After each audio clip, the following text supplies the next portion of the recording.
साईं, अरे ओ साईं, एक लड़के ने आवाज़ दी। साईं ने घूमकर देखा, एक 8 साल का लड़का उसे पुकार रहा है। आज कई दिनों बाद उस मोहल्ले में साईं दिखाई दिया। साईं वैरागी था, माया नहीं, मोह नहीं। परंतु कुछ दिन से साईं को आदत लग गई थी कि दोपहर को मोहन के घर जाना, अपने 2-3 गंदे गुदड़े यत्न से रखकर उन पर बैठ जाना और मोहन से बातें करना। मोहन उसे गरीब और भिखारी जानकर माँ से अभिमान करके और पिता की नज़र बचाकर कुछ साग रोटी लाकर साईं को दे देता। तब साईं के मुख पर पवित्र मित्रता की भावों का साम्राज्य हो जाता।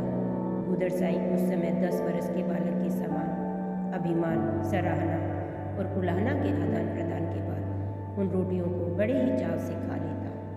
मोहन की दी हुई एक रोटी उसकी तृप्ति का कारण बनती। एक दिन मोहन के पिता ने यह सब देख लिया। उन्होंने मोहन पर बहुत गुस्सा किया। वह कट्टर आर्य समाजी थे। ढोंगी फकीरों पर उनकी साधारण और स्वाभाविक चिढ़ थी। मोहन को डांटा कि वह इन लोगों से बातें न किया करे। साईं हंस पड़ा और चला गया। उसके बाद आज कई दिनों पर साईं यहाँ आया, पर वह जानबूझकर मोहन के मकान की तरफ नहीं गया। परंतु स्कूल से लौटते वक्त मोहन ने उसे देख लिया और वह साईं को आवाज़ लगाने लगा। मोहन ने कहा, आजकल तुम क्यों नहीं आते? साईं ने बोला, तुम्हारे बाबा तुम्हें गुस्सा करते थे ना, इसलिए। मोहन ने कहा, तुम रोटी ले जाया करो, क्या तुम्हें अब भूख नहीं लगती?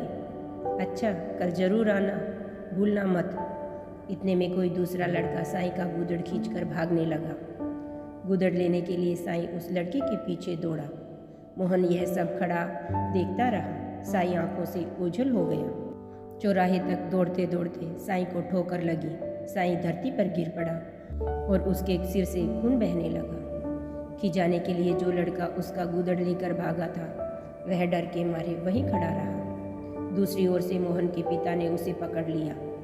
दूसरे हाथ से साईं को पकड़कर भी उठाया। नटखट लड़के को मोहन के पिता डांटने लगे और सिर पर चपत भी लगाई। साईं उठकर खड़ा हो गया और बोला, लड़के को मत मारो, मत मारो, उसे चोट आती होगी। और साईं उस नटखट लड़के को छुड़ाने लगे। मोहन के पिता ने साईं से पूछा तब मोहन के पिता ने साईं से पूछा, इस चिथड़े के लिए क्यों दौड़ रहे थे लड़के के पीछे? सिर फटने पर भी जिसको रुलाई नहीं आई, वह साईं लड़के को रोते देखकर रोने लगा। उसने कहा, बाबा, मेरे पास दूसरी कौन सी वस्तु है जिसे देकर इन राम रूप भगवान को मैं प्रसन्न करता हूँ? तो क्या तुम इसीलिए गुदड़ रखते हो?